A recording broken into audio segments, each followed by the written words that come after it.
We are officially cruxing into the halfway point of this multi-sprint season, and that takes us to one of the most famous circuits in the world. We are in Belgium, in Stavelot, at the Circuit de Spa-Francorchamps, a blitzer of a circuit, 19 corners, 4.317 miles, one of the longer circuits you'll find on a calendar, and one of the most exciting.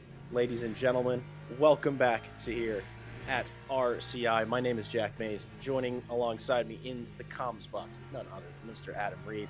And we have Ted Edwards, the lovely man himself, on the cameras, giving us the sights and sounds of the series and of this circuit. Immediately starting us off with something good, a little bit of V8 rumble to get your day started, courtesy of our current championship leader in the LMGT3, Martin Lawrence, driving the old and tired Lexus RCF GT3, but boy, that thing is still an absolute missile. Mr. Adam Reed, welcome in. How are you doing today? Yeah, not too bad. What a track we've got in front of our own eyes here, Jack. We've got Spa-Francorchamps, 7 kilometers of pure racing track goodness. So I'm sure that the asphalt here in Belgium is going to be absolutely blessed with our LMGT3 and LMGT3s and hypercars. Yeah, it's we're in qualifying now, of course. Timing in the top left, we've got 10 minutes for the LMGT3s, 10 minutes for the hypercars. So our GT3 guys are well and truly in their strides now, sort of going to really start to push for lap time. Now, we got a couple of new faces all across the paddock, and especially in the LMGT3.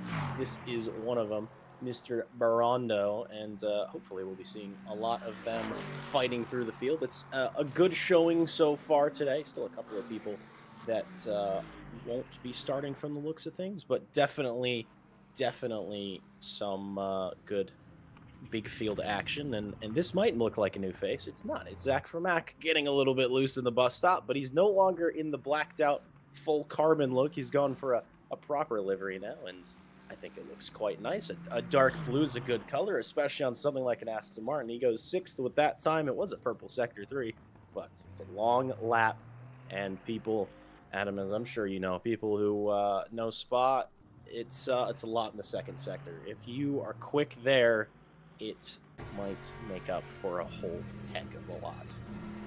Yeah, I think if you can link all the corners up pretty much from Le Camps all the way down to Stavelot, you know, you're in a really good opportunity here to put in a really good lap here. We're right on board with Miguel Tartarotti. Really interested to see how he's going to do it here in the Aston Martin. So we'll get more V8 grumbles as we head now down towards the Pif Path chicane. Of course, with 3 minutes left to go, not much time left for our LMGT3s. So they're only going to get about, what, 3 laps is that going to be? And also 3 of them haven't been able to come out just yet, so they are not going to be getting a time anytime soon. So it looks like they're going to be 12 LMGT3s in that one. Meanwhile, Martin Lawrence, the championship leader in the LMGT3s, fastest lap 118.427, flyer from the Czech man.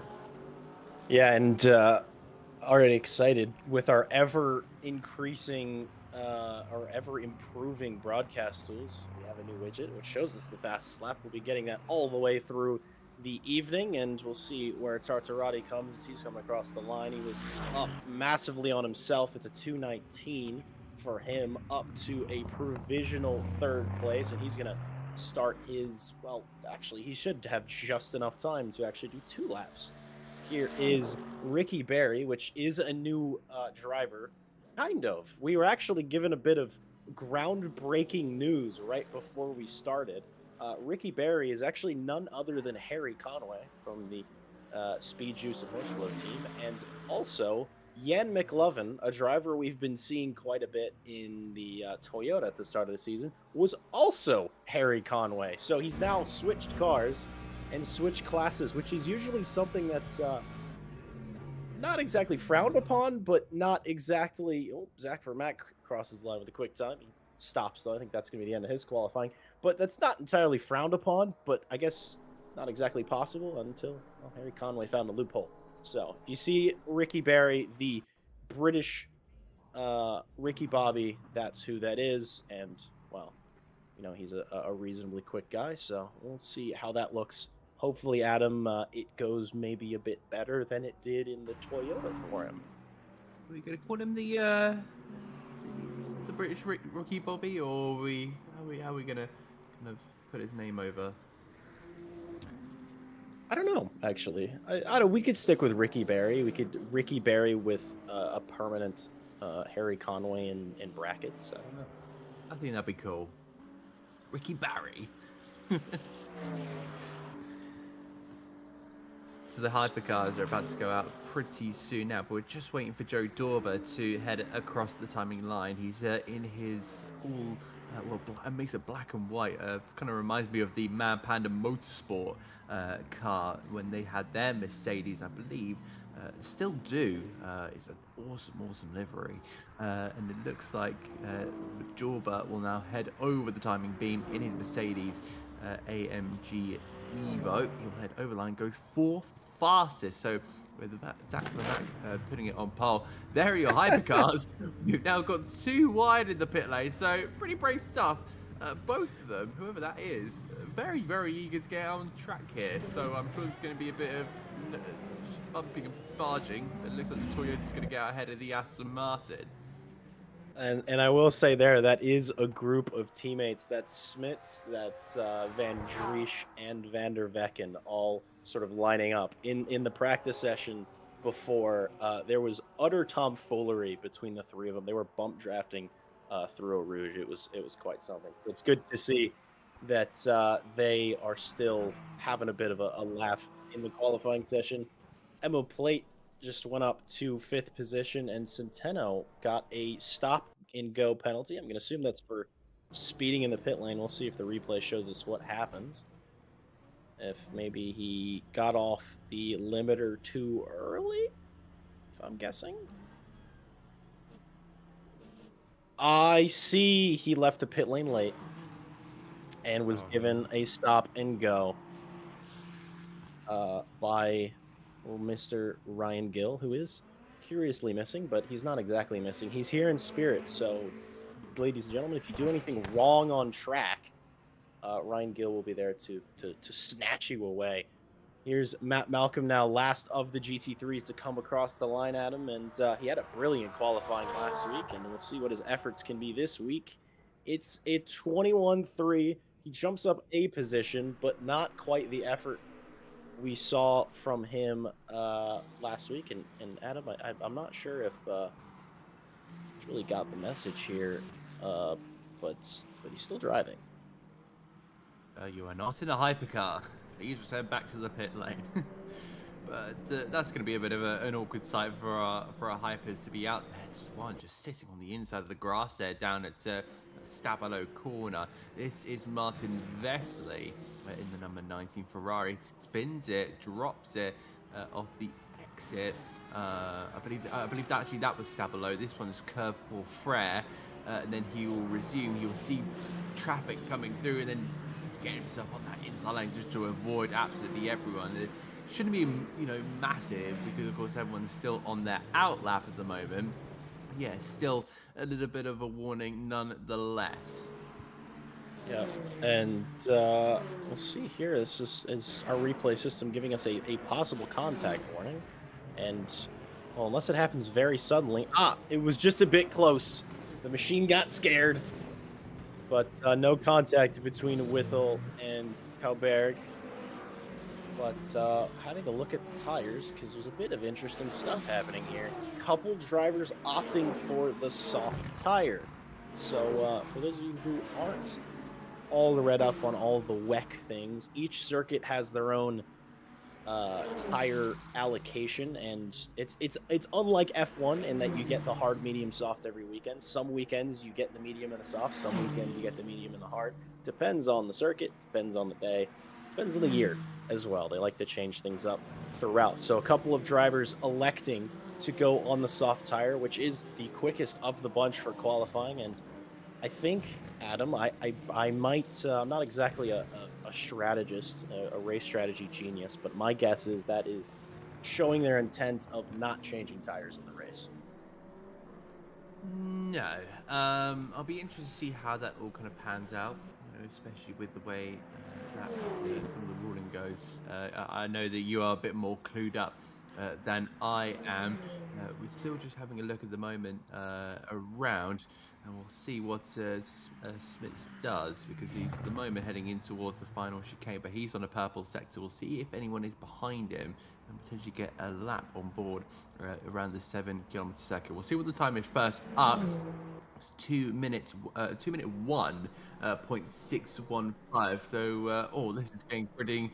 He's getting pretty spicy here. Thomas Kohlberg on the soft tires in his Peugeot. Please don't hit. Please don't hit. Please don't hit. Oh my goodness me. This is getting pretty tight. Oh, Thomas Kalberg, he's on 2 purple sectors. He really wants this good lap time, and Kevin Boss is clearly also on a good lap. Didn't want to go on, but the tire advantage and the pace advantage from Kalberg meant he hung with it. And honestly, that was pretty impressive. It was a valid lap, but he see 86 thousandths of a second. I think he knows where that time is, and that time is in the back of Kevin Boss's Persian, or well, maybe in the side. There's a little bit of side to side between the two, but the Peugeot, as you know, the new hypercar Tyler model has sort of been existing for a couple of weeks now. A lot of more races have been happening. It's seeming like it is one of the quickest cars generally. I think it's between the Ferrari and the Peugeot, from what I'm aware. Obviously, I'm not an esports driver. I'm not clued into esports drivers, and certainly not fast or smart enough to be involved in any of those circles. Bit wide for Milan van der Vecken, and I think that's going to be an in. Well, he actually might have, the way that the sort of track cut warning system works in LMU, he might actually get a valid lap out of this, but because he lifted there, he's going to be certainly leaving some time on the table. A monster of a first sector in this Aston Martin Valkyrie, and it's not the rocket ship it used to be, but it certainly is a very, very strong car. And those purple sectors are beginning to go away, but it's a lot of improvement here for Milan as he's heading towards the very end of the lap in through to Blanchimont. And I must say, I'm happy for them all that it's dry. Save for that it was wet at Interlagos, and I drove Spa a lot in the wet yesterday. It was exciting, Adam. It was exciting. Absolutely. Milan van der Vecken's mistake, I don't think we can afford to do that again. He goes over the time in line. It's a 2 minute 2.050. That will put him just over 4/10 of a second to the back of Dion Smith. So pretty good lap there, but just wanted to kind of have a bit of a conversation here about this is Raphael Hull. We'll get onto that in just a moment here, but yeah, it's one of those ones where you don't really want to make a mistake. You've got very little lap time on the board here. You need to make every single lap count. You probably get 4, maybe not even 5. 4 is your best that you're going to get with the tires, trying to get something with the tires, trying to get up to temperature. Let's have a look and see what's happened, because of course Thomas Kohlberg just went to the top of the 2 minute 1.3. Almost just over 2.25 clear. Meanwhile, Raphael Hull from 11th in his Porsche 963 and over the line for P5, a jump of 6 places for the Porsche man, as Milan van der Vecken is 2/10 of a second up in the first sector. It's all going to be in the final minute here, Jack, where it's all going to come to conclude, because the track temperature is always evolving here. This is starting to get pretty tasty. And so a lot of drivers will be really looking for what could potentially be a big lap here. Yeah, and we just saw briefly on screen, no further forecast. That was our broadcaster seeing what all these knobs do, because there's a lot of knobs, and there's the weather for us and the track temp. It is ever evolving. That means it's going from high grip to full grip in 34.2 degrees circuit temperature. And but no, Adam, as you said, the sort of everything evolving and coming down to the final minutes. I feel like that's sort of this new tire model at its best. Is it ends up with a shorter qualifying that's what happens because these cars aren't up to absolute best grip. At least mediums aren't in on most circuits. I think Spa, as being a long of a lap as it is, it's a bit of an exception. But really, only once you're on sort of your third, fourth, fifth lap, you have, excuse me, full confidence and full temperature to really start to push the car. I think that's why we saw the likes of Vaselli sort of going round on that outlap. And Kevin Boss jumps fourth, deposed by Callum Kerrigan very quickly. A flurry of times. Billy Octane is now up to fourth position, and hopefully Kevin's got enough fuel and enough beans to go around again. And Raphael Huel, he was putting in a couple of monster sectors, but it seems like maybe the time is starting to slip away from him, excuse me, just a bit. It is the likes of Thomas Cowberg, who now he's in the pit lane, who's on provisional pole. That was our pole sitter last week on his debut. So still showing that on his week off, Adam, he certainly didn't get any slower. No, this is what you're seeing right now is a big part of track evolution. You know, the tires and the rubber is being laid down right on the circuit. So now there'll be a lot of grip around this circuit. This is Miguel Sanguinetti in his Ferrari 499P. So it'll be interesting to see how he works out. But yeah, it will be the final seconds of this qualifying session that will really decide ultimately the final starting for the grid.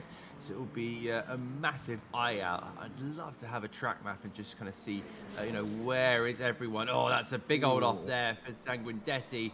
We're now starting to see the brilliant a track map, exactly what we needed. Also, a couple of big drivers in the pit lane, that being Kohlberg, Milan van der Becken, and Callum Kerrigan. But this is going to be the second car over the line. We'll give you an idea of who's going to be that first car over the line in just a moment. But it looks like Sanguinetti into the pit lane. He can't improve. Yeah, I think he's not going to get that lap back. And Marco Badowski, though, crossing the line, jumping up to eighth position provisionally, getting knocked down by the likes of Vaselli and Martin Mares. Here's Billy Octane coming around the sort of ever tricky Toyota as it's looked in these opening rounds, but we'll see if he can improve. He's has not made enough of an improvement, or not really an improvement at all. And that's Dion Smits round at the exit of the bus stop. Our last man to cross the line will be Raphael Huel. And well, it's not looking amazing in the first and second sector. A little bit of improvement, but I think he's net down, and we'll see how his third looked. He's currently in ninth position. Can he jump up? I mean, just a little bit of time will get him a couple of positions. We'll see. It did get him that couple of positions. Only half a tenth improvement, really, or well, I guess a full tenth improvement from him gets him up to P7. And as soon as it started, Adam, as soon as it ended, because that is our qualifying session. And now is the time where we cross our fingers. It worked. So excited. Here's our hypercar field. Thomas Kauberg is on the pole. Smits is in second. Milan van der Vecken in the mighty, mighty Valkyrie is on third. Billy Octane in fourth. Callum Kerrigan fifth. Martine Mares sixth. Huel seventh. Vaselli eighth. Kevin Boss 10th. And fortunately, it's only good for 10th for Badowski in the shouty Cadillac. Shed a tear for all you V8 lovers. Richard Whittles in 11th. Marco Sanguinetti is in 12th. George Barr is in 13th. And Jacob Tucky is in 14th. And Navarro and Shekerjev, I believe, are going to be non starters in this race.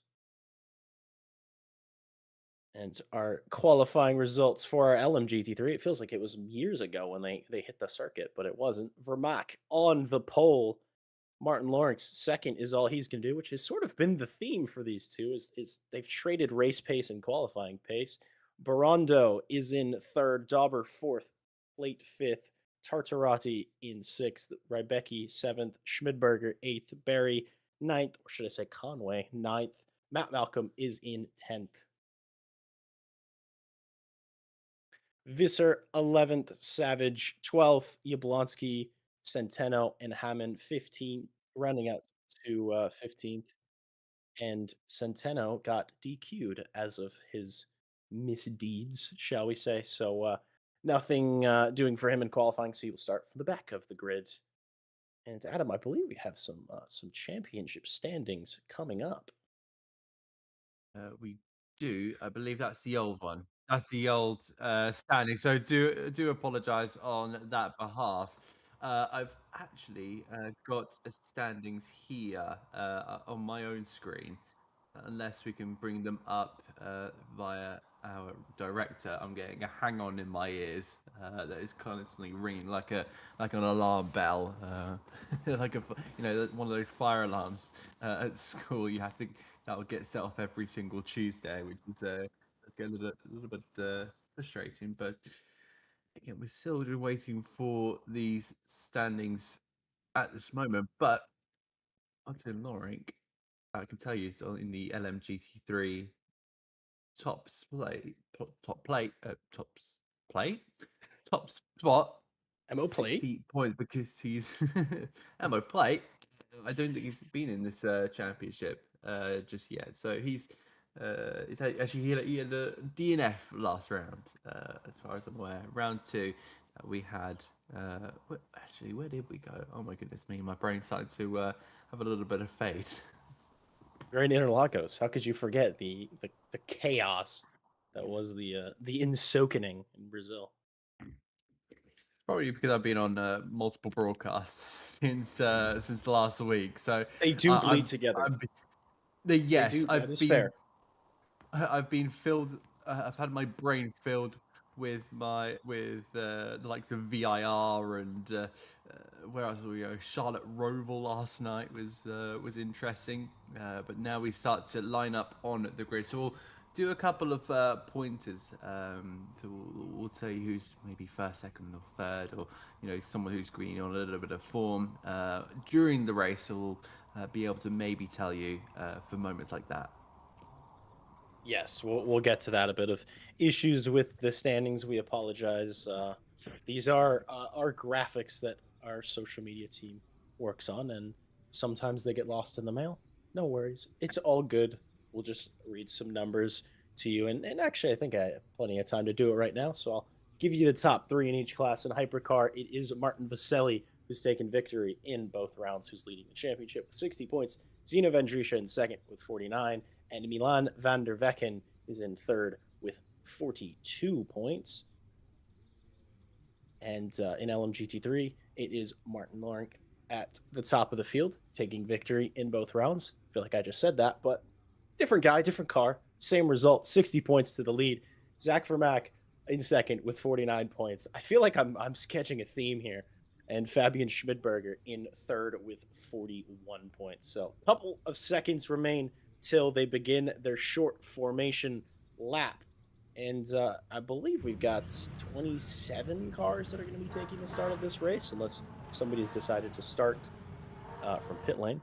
Not entirely recommended, but I think it's going to be 27, and certainly a good to see a big grid, and there are a lot of signups for sure. I think we're over on signups actually. So, but feel free to if you're interested in joining in any of these rounds. I can tell you now there will be a special guest at Imola. Uh, Perhaps early meeting of Barry R. I will be racing at Imola in 2 weeks' time. So I will be signing up as a reserve, and I imagine there will be space for me. And if there isn't, I will cry. So feel free to join me in the reserve list, even if it's just a one-off, or if you want to do the rest of the season.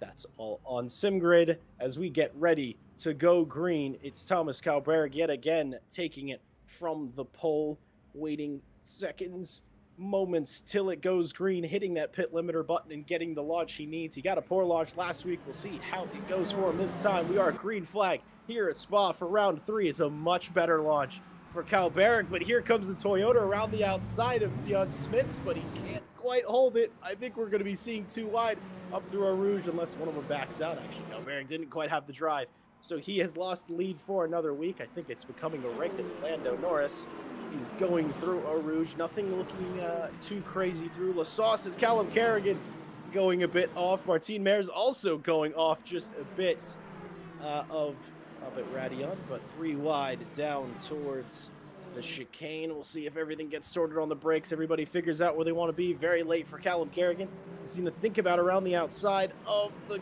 Cadillac, but he doesn't quite get it.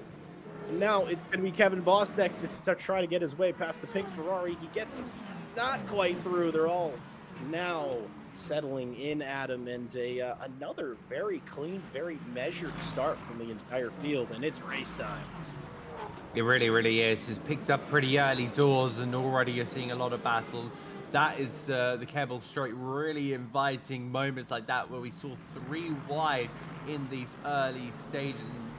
You want to be in those positions. Well, that's kind of down to the drivers, not us here in the commentary box. But yeah, you're just seeing now those LMGT3s start to duel. So I think around about lap 6 will potentially start getting some lappings. I think at this stage, unless I'm mistaken, because I know that you, Jack, had some previous experience. So unless you have a kind of a say in that, then just kind of drop it into my ear. But Martin Lawrence still. You think I'm on the money? On the money. We'll go with that. Let's keep an eye out. We've got a lap count on the timing screen, so I'll see if I'm right or if I'm wrong. But Zach Vermaak losing the lead here. This is going to be pretty good. Position changes on the right-hand side, but yeah, there's a lot of positives coming there from the LMGT3s. Yeah, and I think that brief lap time changer was a little bit wrong. Here's Vermaak thinking about it around the inside through the bus stop on Martin Lark, but he holds that one off pretty well, and I think that position changer is a bit wonky as far as the LMGT3s. Here's Zach Vermaak. I think there might be a bit more straight line, and that Aston, it is rapid, even on a short straight shot. There's this, 2 wide into Lasauce for the lead on lap 2. He's held it round, has Martin Lark. I think he's got it. He's not quite running away with it. Are they going to stick it 2 wide through Eau Rouge? That would be utterly brave, but Zach Vermaak dives back. He knows his best chance is going to be at the end of the Kemmel Straight, but he makes a mistake. He might have to lift a little bit. No, he elects to just probably take that track cut penalty on the chin. And here's Alejandro Barrondo now. And whenever you're in a situation like this, 2 cars fighting that hard ahead of you, you know that your opportunity can be very soon. It's a little bit late on the brakes from him.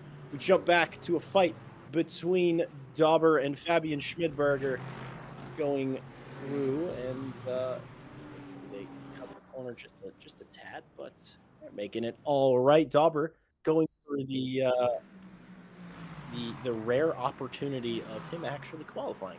Those of us who checks in with us on Mondays a lot knows that Dauber doesn't qualify very often, and I think LMU, he's going to be qualifying in the future, but the absolute straight line from Fabian Schmidberger led to that move there, and he tried to retake it through the chicane, but nothing doing there. It's going to be 4th for Fabs at the moment, and Joe Dauber has to be settled with 5th. Yeah, good move there from Fabian Schmidberger. Not what I really expected from the McLaren, as that's a mid-engine car. This is Kevin Boss here in the Peugeot. He's under a bit of pressure from behind from Miguel Sanguinetti. So he's got a little bit of pressure from behind, but he's also got a Ferrari sandwich because he's got Callum Kerrigan in front of him, turning in towards La Source. Marco Badowski is also trying to use his little legs to get away from this pack here. I think Kevin Boss might be able to get an opportunity on towards Kemmel Straight. It depends how he goes about Eau Rouge and Radion, because that's going to be a bit of a tough section in these hypercars, because they're not completely stuck to the road like Formula cars. They've got a little bit of weight and a little bit of movement to them. Again, it just doesn't seem like the Peugeot can do anything here. I think that does seem to be that Kerrigan in that Ferrari just seems a bit more positive. There's somebody around. There's a Porsche and there's a Ferrari. That's going to be Sanguinetti and a Bar, I believe. Unless I'm wrong, that's going to be Raphael Hull. So the German driver making a bit of contact. I think he's maybe gone for a move that potentially was not on the card. And that's going to be pretty terrible, but... dear. I'm not going to lay any blame on anyone's doorstep there, but that's really unfortunate. Huell in the gravel and the Ferrari of Sanguinetti are still continuing out there. Yeah, I think it's just, you know, a little bit of hard racing for sure, and Marco Sanguinetti thinking almost briefly about down the inside of he's thinking about a little bit everywhere. but clearly not wanting to hang around, maybe thinking that Jacob Tucky doesn't quite have the pace to hold ahead of him. He thinks he's losing too much time, and I would almost say certainly he is. Raphael Huel is back on it, and Zach Vermack is taking the lead in LMGT3. Bit wide for Jacob Tucky. I think he's going to lose a little bit of straight line, so it might be through Blanchimont for Ferrari on Ferrari, maybe, perhaps. Oh, it's a little bit close. They both run a bit wide, but they are absolutely going at it.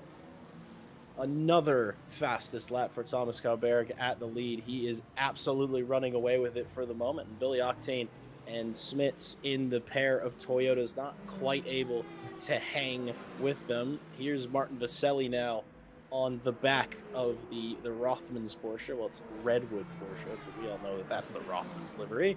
And it's a very, very good run for Vaselli coming up Radion. And does he have the gas to get past on the Kemmel Straight? This doesn't seem like he quite does. He's a little bit alongside. It'll be a late braking battle into the chicane, a little bit of door-to-door, keeping it mostly clean. Vaselli tries again around the outside. I think he sweeps on through. That was some good stuff. Maybe a bit of flashing of frustration, but some good hard racing on the opening stage. That was absolutely chef's kiss from them two. This is Zach Vermaak going for a move on Martin Lorink, the championship leader in the LMGT3s, and that is where the blue and white Aston of Vermaak took the lead. The South African into the lead as we now see Lorink and that's Borando now battling, and he's absolutely dashed up the road. He's taken the fastest lap again last time around with the purple third sector, 2-minute 19.4. He's the only one in the 219s, and that's going to be Ricky Barry in the Mercedes, the Iron Lynx Mercedes. He lost it on the exit. He has. He's taken a bit of he's eaten a bit of curb there, and he's spun the car around. Oh. Into the Goodyear. Oh my goodness me, that's going to be the Porsche. Oh my word, that could have been all sorts of Larry, but very lucky that the only thing kind of got damaged, and the only one that will be a little bit annoyed in that was Goodyear. Yeah, that was something you don't want to see coming up the hill. We'll get a replay of that and sort of see what it might have felt like. You're coming up the hill, everything's very fast. All right, this is good, this is great. Oh, yellow flag, what are we worried about? Oh God, it's moving, run! You had enough time to run, react just about. That's what I think whenever I see that. I want to run away because I'm terrified. But no, good reactions from Yablonski. Gets to live another day. And so does Mr. Conway as well. Maybe not a good start to his campaign in the AMG, Adam, but plenty of time still to go. We're only 9 minutes into this race. We are.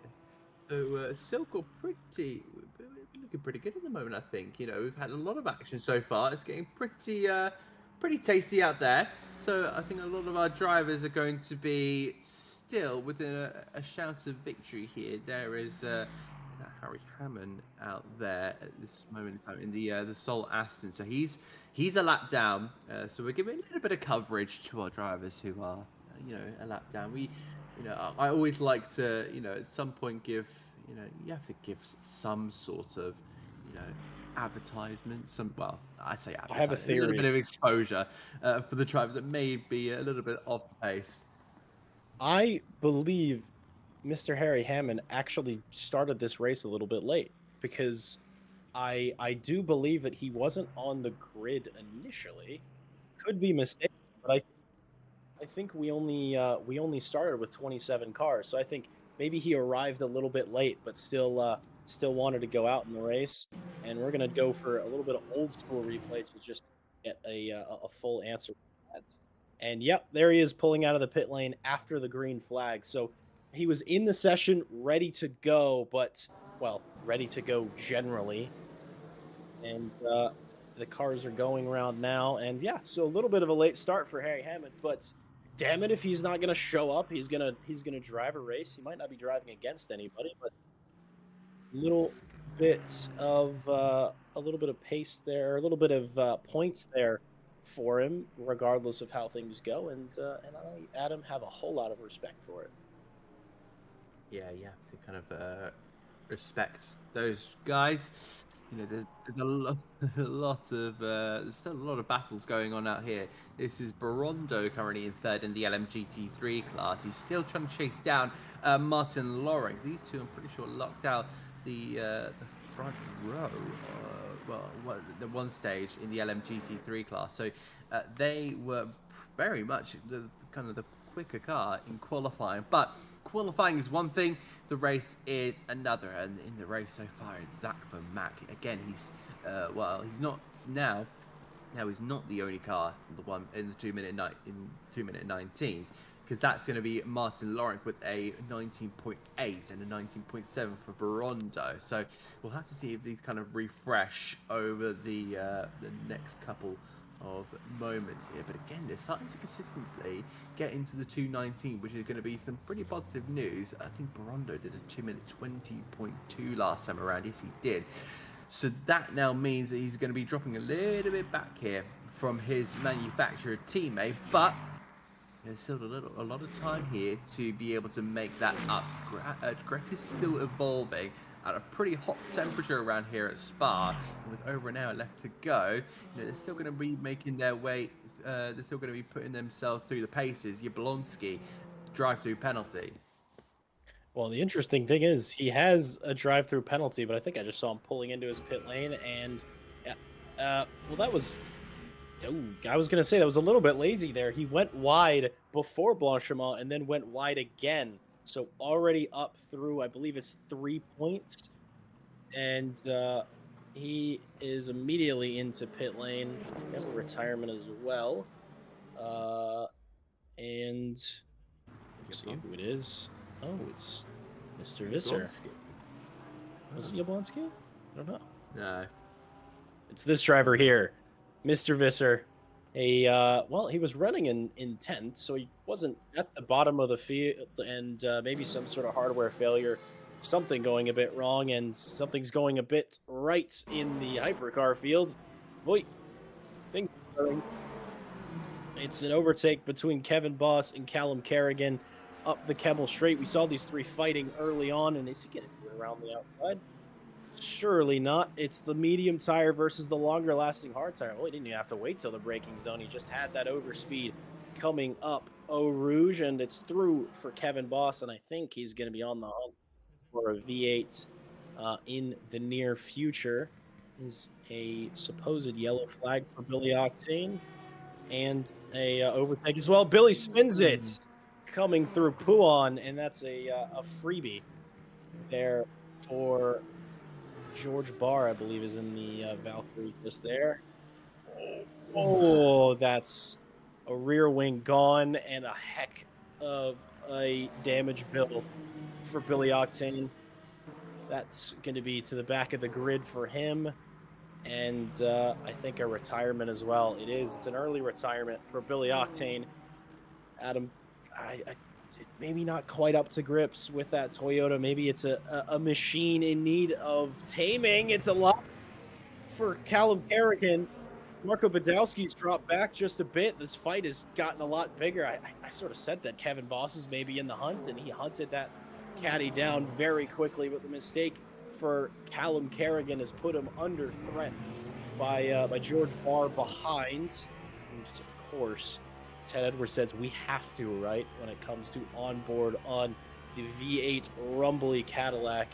And Adam, things are getting well spicy in the midfield.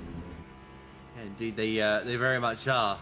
Still, plenty of moments in this race has really kind of grasped us.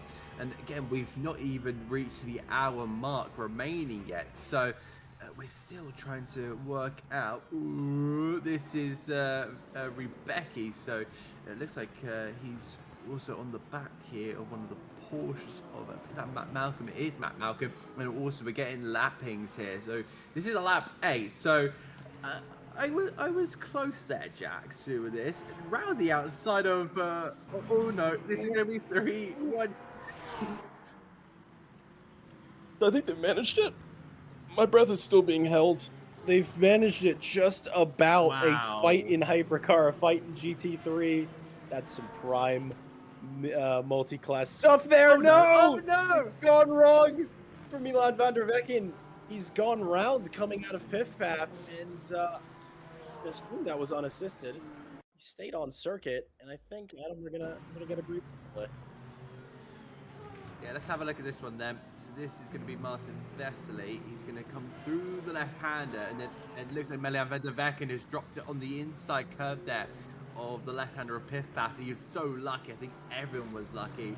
I think Wojciech Rybecki was very, very close there to getting his car absolutely ruined in this one. But this is Milan van der Vecken. Just oversteps it a little bit there, and that's the price you pay in Le Mans Ultimate. He's very lucky to get it straight round as well. This is going to be on board here. Well, it looks like the BMW here of Rybecki. You see the car going round very early. Then you see all the smoke. You're thinking, where is he? Where is he? Where is he? He almost went left as well.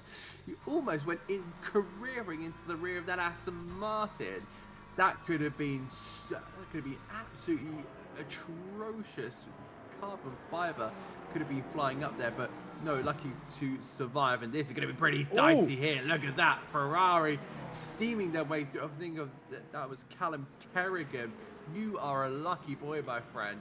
And this is where things are going to get a little bit touchy between the entire field, and both classes starting to really mix up here. Here's the Peugeot of Kevin Boss overtaking another car. Let's see what Callum Kerrigan does.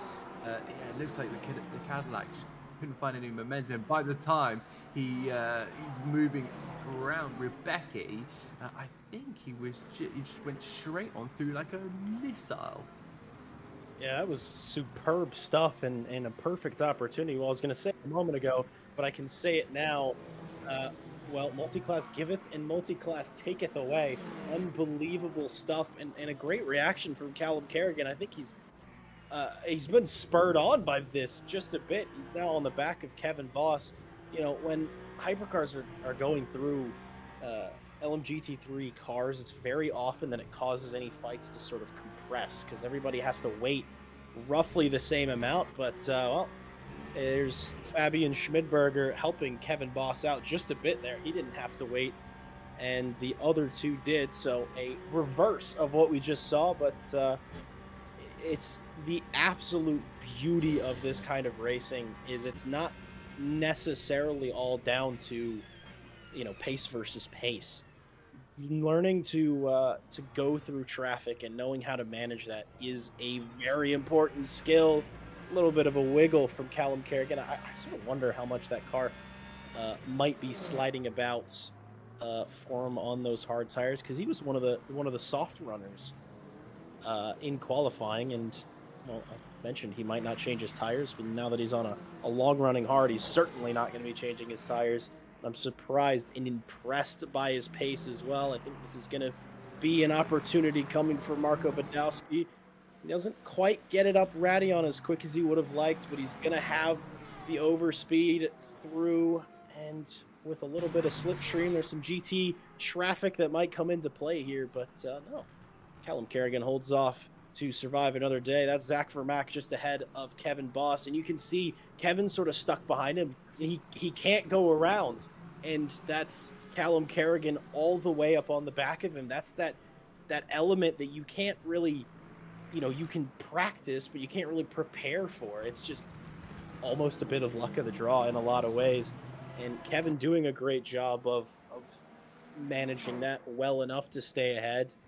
And interestingly as well, I've noticed Kevin's been doing a bit of lifting and coasting as well. I think he's doing a bit of a better job of the fuel save than most of the drivers around him. He's about, I think, about 4% up on a lot of the cars around him. Here's the energy now, and I'm so happy that it shows percents, Adam. It's so nice, because last week it's a little difficult to follow, but here's a perfect representation. I mean, you see he's 2% up on Kerrigan and Badowski, 4% up on Van der Vecken ahead. So that could be an extra lap when it comes to the pit stops. An extra lap or two if he carries this.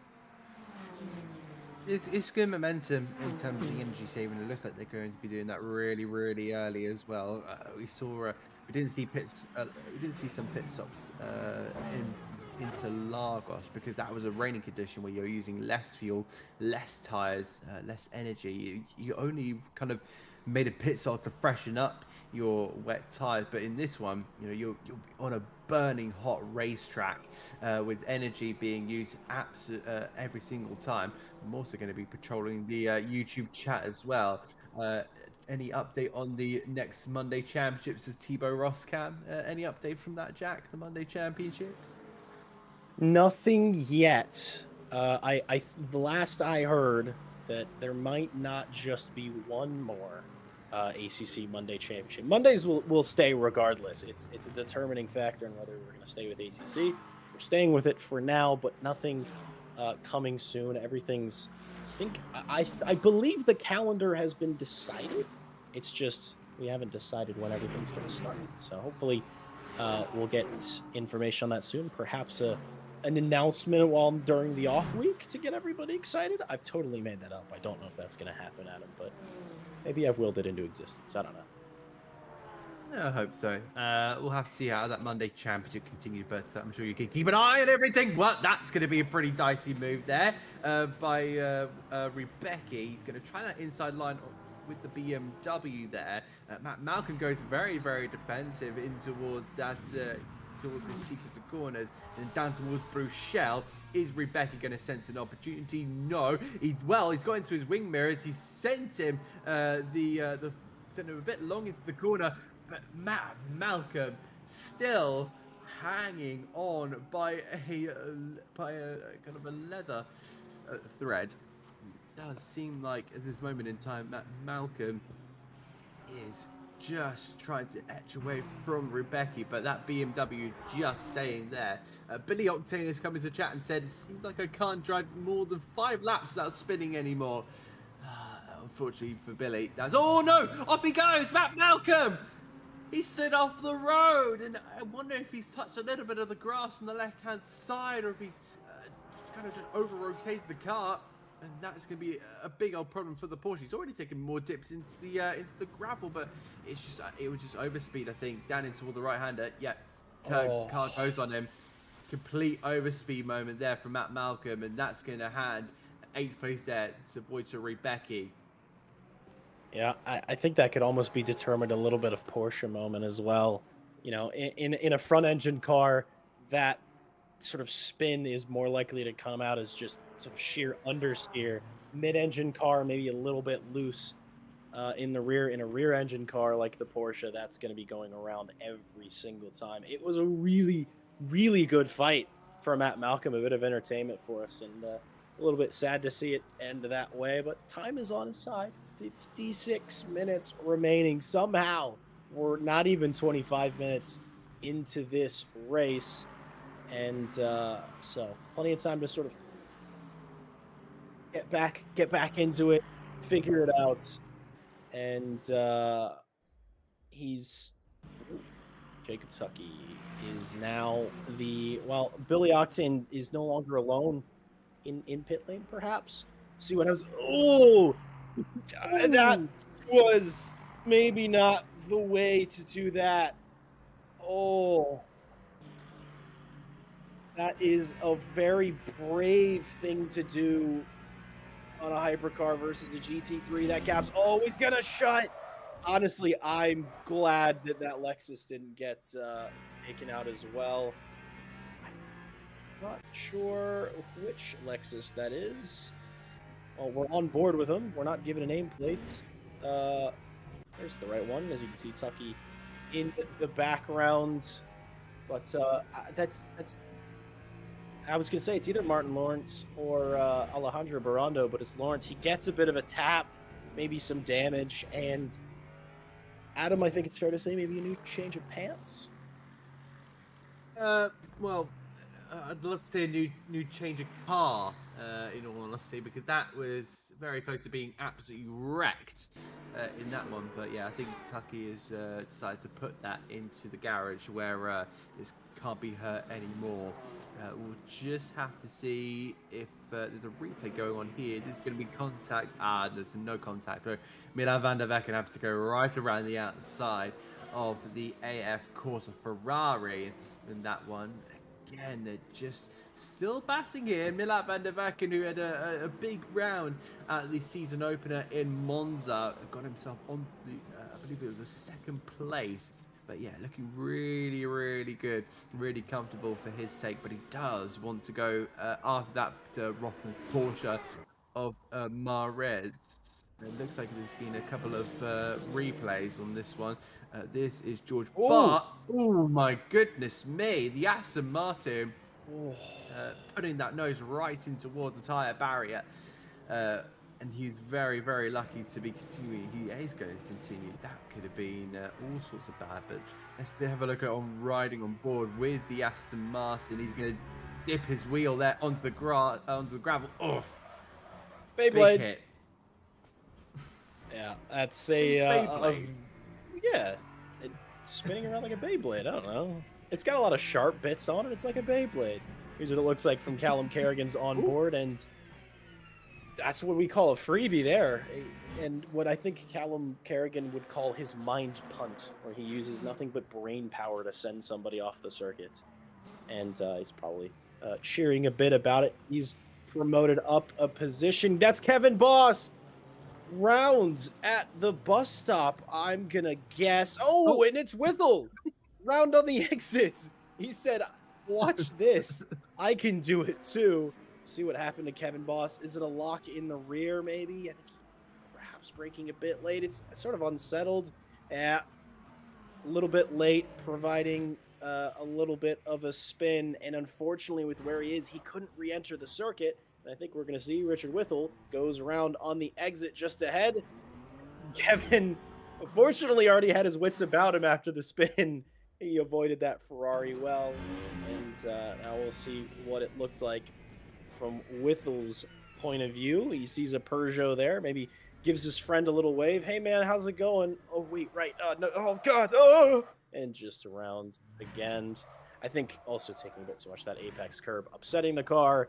Super, super easy to do in honestly a lot of these cars, not just hypercars, not just prototypes. I've seen everybody, including myself, spin at the exit there. But I think another DNF or two DTs have just dropped into LMGT3, and I think we just saw perhaps another DNF in hypercar, unless that happened earlier and I forgot.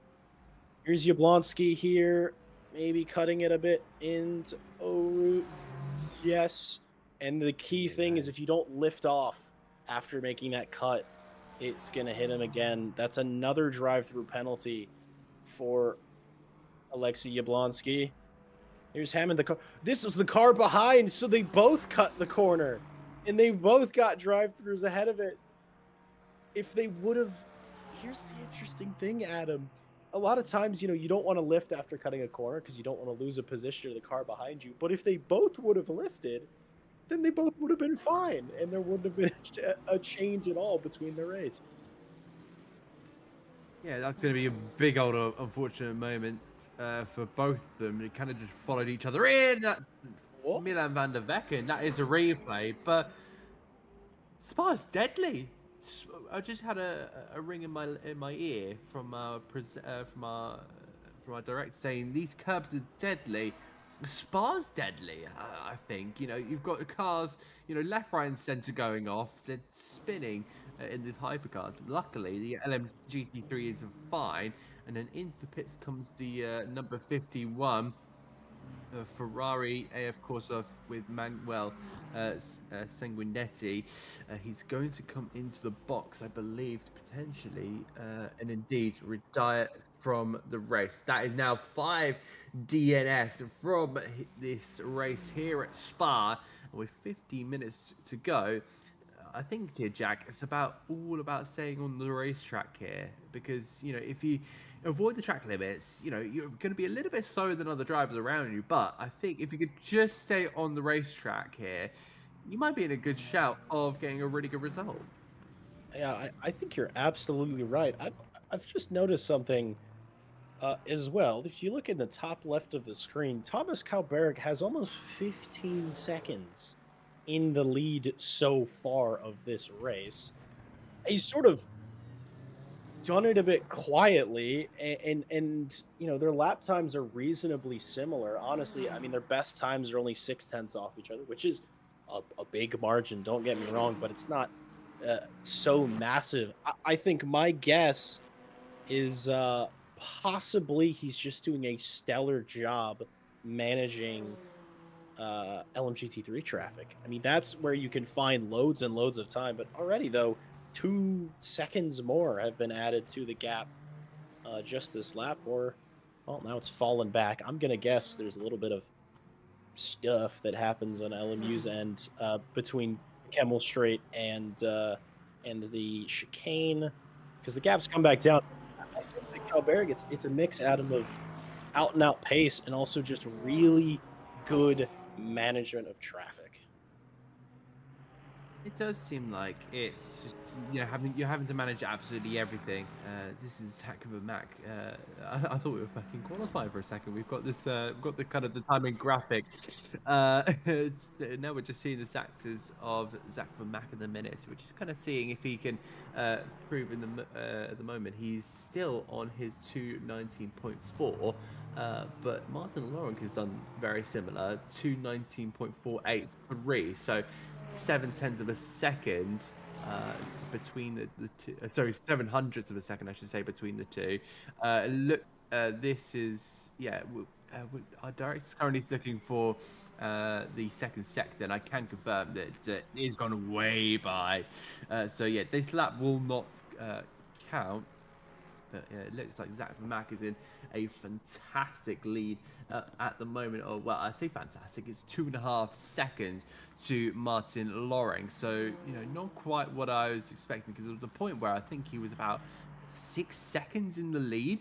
And then Loring has really just pulled it right back. And I think that has been some really big positive stuff there from the Lexus car. So I wonder if throughout a race, the Lexus can really do something in the right hands. But yeah, at the moment, it's going to be a big old push for both of those cars if they want to keep themselves on the podium. But also look at Schmidberger, 6/10 of a second behind Barondo in his McLaren 720S GT3. So the Optimum Motorsport McLaren livery is got a brilliant opportunity, or should I say inception, my apologies, of Fabian Schmidberger is a great opportunity, a bit of grass clipping there for Barondo, and down in toward the right here, he's having to go defensive. It seems like he's very much having to go into the center of the road there to just feel a little bit comfortable with what he's got. And I think Schmidberger at the moment has got a little bit of an upper hand in this one.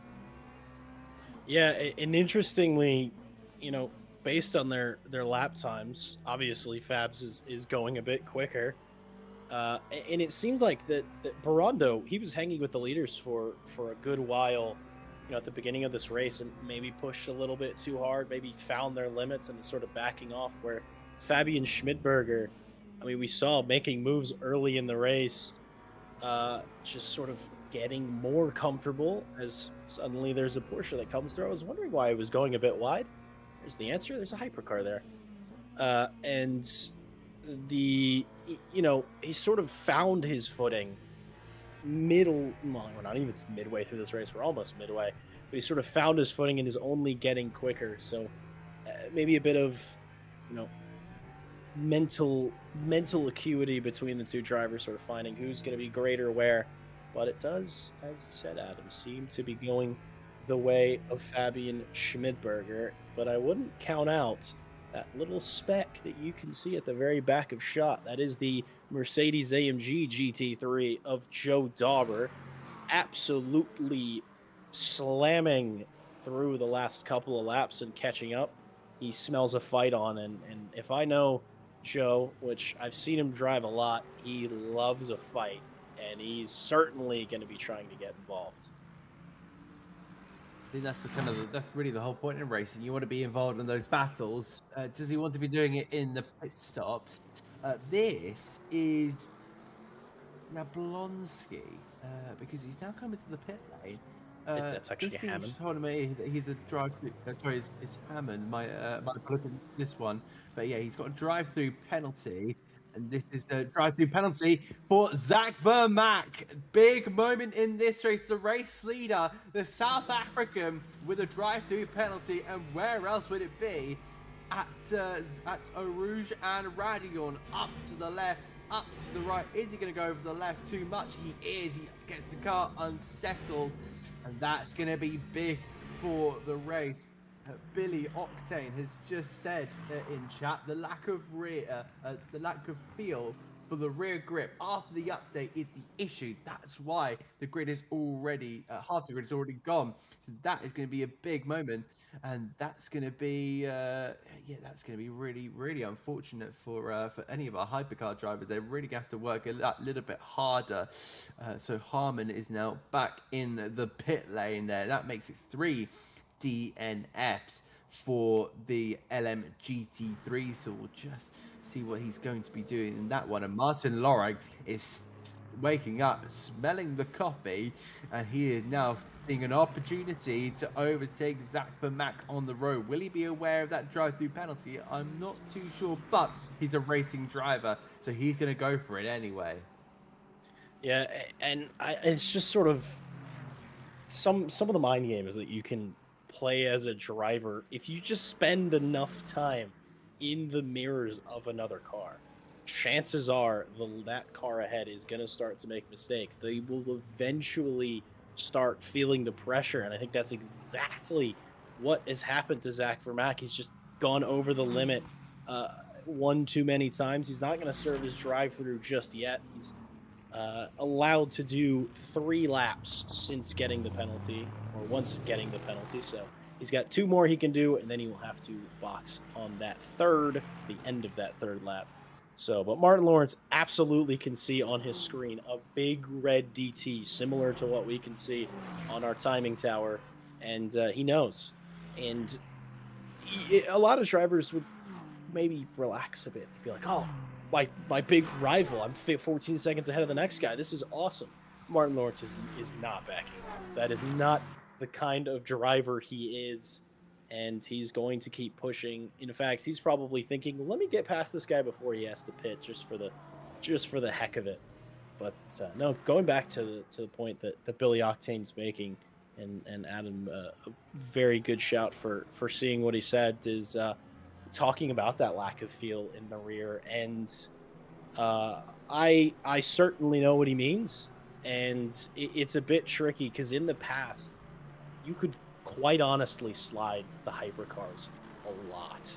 You could absolutely abuse the rear slip, and that I think is a lot of the correction that Studio 397 made with their tire update. And I feel like it's almost like what they did to the GT3 cars, I think almost a year ago now. They've overcorrected, I think. Obviously, I'm not a leading source on how race cars should feel. I've never driven a hypercar, though if someone wants me to drive one and has one I can borrow, hit my line, let me know. Love to do it. But you know, it's I've talked to a lot of people, I've watched a lot of racing, and I sort of get a feel for things, but it's a tricky. As soon as you lose the rear, there is no slip. It's just spin.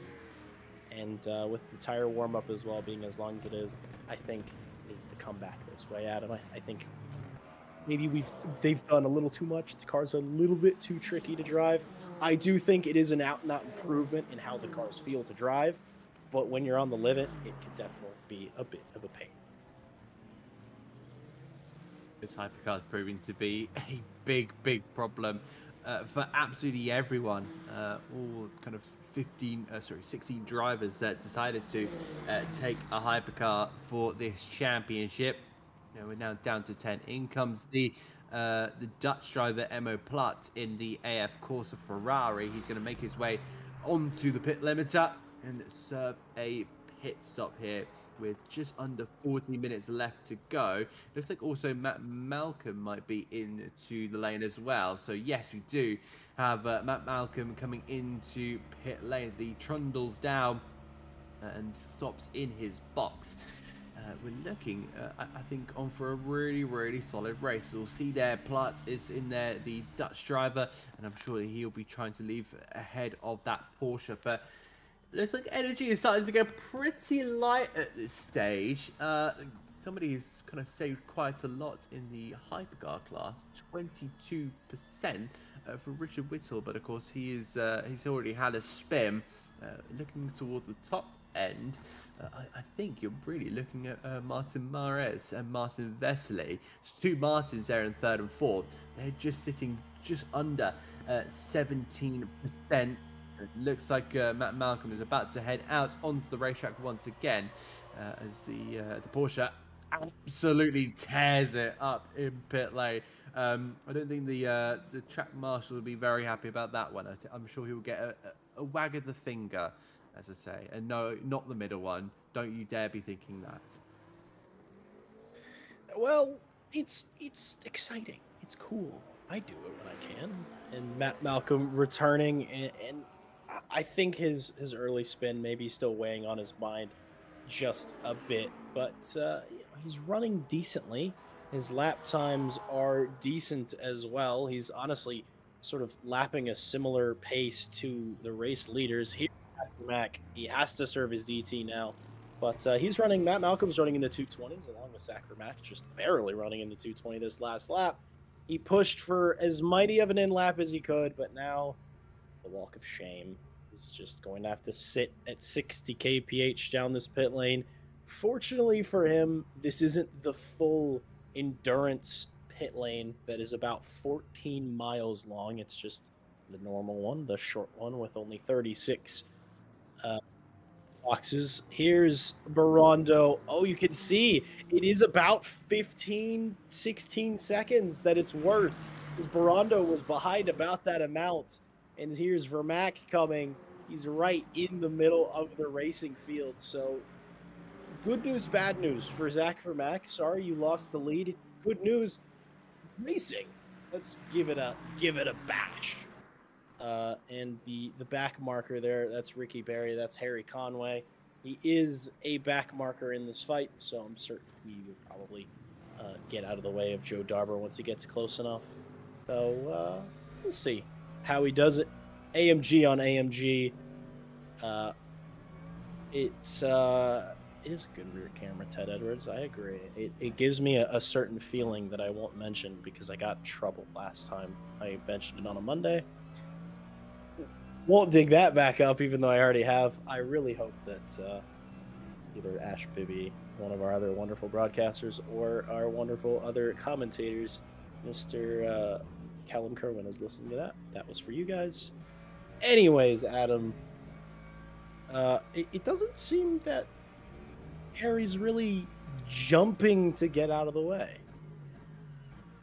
No, of course, blue flags are not like Formula One. You know, you're not forced to jump out of the way. They're only kind of advisory kind of flags. But yeah, you see two Mercedes drivers just doing duel with Joe Dorber in front in that one. It looks like there's also a Ferrari potentially being blue flag. That's Emo Platt. No, sorry, that's my error. That is going to be Andreas Centino. So that's going to be a little bit of a slow mover in this little pack, but they're looking pretty positive. You know, the gaps are really starting to extend in the LMGT 3s as we now look to RCI's Kevin Boss, who has made a move on the Camel Straight. Callum Kerrigan was his victim in this one, down to just pure slipstream in the of course the with the wing, the Peugeot with the wing. You know, that wasn't a thing a couple of years ago, but he's managed to slice and dice his way through past the Ferrari. You know, it's not many times you see a Ferrari getting overtaken in the World Endurance Championship, whether that be an LMU or kind of the this championship. Well, I say this championship. There's been a little bit of argy-bargy there, to the point where Ricky Barry, the British Ricky Bobby, has been a little bit punted out the way. That's going to be a bit of an unfortunate moment there. This is so it looks like Santino had a bit of a moment, lose the rear, and then it's Oh, basically a checkup there, and, and Barry pretty much spun round there. Again, we'll have to have a look. There's the slide from the Vista AF Corsa. Slam on the brakes, bang bang. Yeah, that's big, really unfortunate there from the Mercedes. yeah. I think we'll see it again. You'll see Dauber is gonna slam his brake lights on, and it's just not enough for Conway to react at all, and it's just sort of bang bang off, as you said, and definitely unfortunate for Joe Dauber. He's probably just sort of shaking his fist angrily right now. He's like, ah, I could have been on the back of the fight just ahead, but these things happen in racing, and it's just a bit unlucky to see. And you can see now that Dauber's got a bit of damage on that Mercedes. That black and white livery looking a little bit too black in some places. And we have our first stopper in the hypercar field. That's Milan van der Vecken in the Valkyrie. Not entirely surprised that that's the first car to run out of fuel. It is a bit thirsty, a bit more thirsty than the rest of the field. After all, it has lots of liters and lots of cylinders. I think it's a 6-liter naturally aspirated V12, no hybrid assistance. One of the most incredible racing engines that have been developed in the last couple of years, I think. And also, I think he was carrying a bit of damage. So now is the time he's going to go. And we should be seeing the rest of the hypercar field start to pit in the next couple laps. That's Zach Vermack, former race leader, taking his pit stop after his drive-through penalty. He's not exactly out of virtual energy. Maybe he is. Oh, here comes a whole flurry of field. That's Smits in the Toyota coming out from second position. And Yablonski has gotten another drive-through penalty, Adam. This isn't a record you'd maybe want to have, but I'm fairly certain this is a record for drive-through penalties on an RCI broadcast. It looks like with a bit of discussion about what happened. There you go. Off the track he goes, Yablonski, and that's going to be the cause of his drive-through penalty. So I'm going to be. You can arguably say this is a bit harsh, but it's just lousy driving. You know, it's really a little bit maybe careless. I understand. You know, at this point in the day, you know, it's what is it? I was about to read off your timing screens, but it's currently just gone past 8:30 here at night in the UK, and I just think you know there is going to be a little bit of tiredness from these drivers. But now, when you're really kind of in the zone here, you know you don't want to be making these mistakes, and that's exactly what is costing Yablonski. Meanwhile, Thomas Kohlberg is on 0.4%. He is arguably just going to make it into the pit. So expect a flurry because Martin Vesely, 1.6% behind him. That is going to be him coming into the pit lane. He's also going to be joined potentially by Marco Badowski as well because he's on 2.4%. That 0.8 there for Vesely. That is going to be pretty touch and go. As Kohlberg now gets moved into his pit box to get served. And also, I think Kevin Boss is also on 7.1%. So he might be able to go an extra lap here. That will mean he'll fuel his car a little bit lighter. He'll also give himself the opportunity to push more. So Kevin Boss is in a great position at the moment in P4. Vesely's in. You're just seeing that Ferrari turn into his box. A couple more drivers also coming out. And it looks like there, Thomas Kohlberg now will leave with about, do I really want to read this number? Oh no, it's about 68%. There we go. It would have been nicer if he put in an extra percent of energy, I think. But I gotta say, for Martin Vaselli coming into pit lane, you know, you're sparring with somebody at the beginning of the race. Come time for your pit stop, as you're pulling in, the other guy's pulling out of his pit box, and it's just sort of like I don't know. It's like an ouch moment, just a little bit. And Kevin Boss, with his fuel saving, he got that extra lap on the field. So now, if he wants, he can take his screenshot, and he's currently running in second position. So it is a Peugeot 1-2, possibly the first time that's ever been uttered ever. That's not true. The Peugeot has actually been quite good in LMU for a while, and also reasonably successful in the WEC. Here's the fight now for it's Barondo on chasing on to the back of Zach Vermack. Vermack boxed a lap earlier. Gonna assume that Alejandro Barondo came out just a lap later. He's carrying a bit more fuel as well. So we'll see that gap. Well, it was close briefly, but already at the beginning of this lap, Zach Vermack has,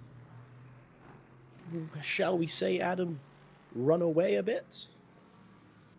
He hasn't had it all too easy here, has Zach Vermack. I think he's also had a self-inflicted error as well. So we'll just have to see how his race kind of turns out, because remember he's also had to have a drive through. Looks like Martin Lorenk is in the pit lane here, so he's going to be making his stop. He is the last LMGT3 to make his way into the pit lane in terms of the hypercar. It's Kevin Boss there in the Peugeot. So any Peugeot fans rejoice, take your screenshots now. And also Richard Whittle, who's done some incredible saving. He's just entered 0.8% last time we're having a look. As Kevin Boss makes his way into the pit lane, he'll be joined by the Brits Richard Whittle, and that should be pit stops done and dusted, unless your name is Alexei Yablonsky, because he's currently on 25%. I don't think that's going to get you to the checker flag. I highly doubt that. Well, maybe not highly doubt. There's a possibility, but we'll see how that lap save is going to do for Boss when he comes out of the pit lane.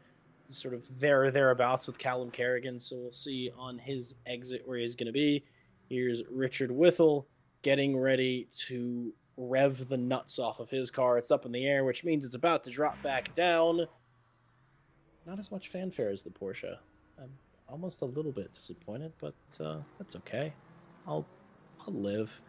But Kevin Boss, he comes out of pit lane 7.5 seconds ahead of Callum Kerrigan. So that's extra lap being worth a whole heck of a lot. He's up into fourth position, and this is the gap for the lead in for LMGT3. This is Martin Lawrence who's leading them around, and Fabian Schmidberger, who is now up into second, and Joe Dauber, I've also noticed, is in third. So clearly some issues for Zach Vermack. We saw him earlier, Adam. He was fighting for fourth and fifth. I know he had the drive through, but I think he came out in just about in third. So I think the pit stop cycle not being kind to the driver of the Aston Martin. You kind of have to admit it was a little bit self-inflicted on his behalf, but he's still going to push on. You know, he's got the fastest lap out of sort of kind of everyone in the LMGT3 class.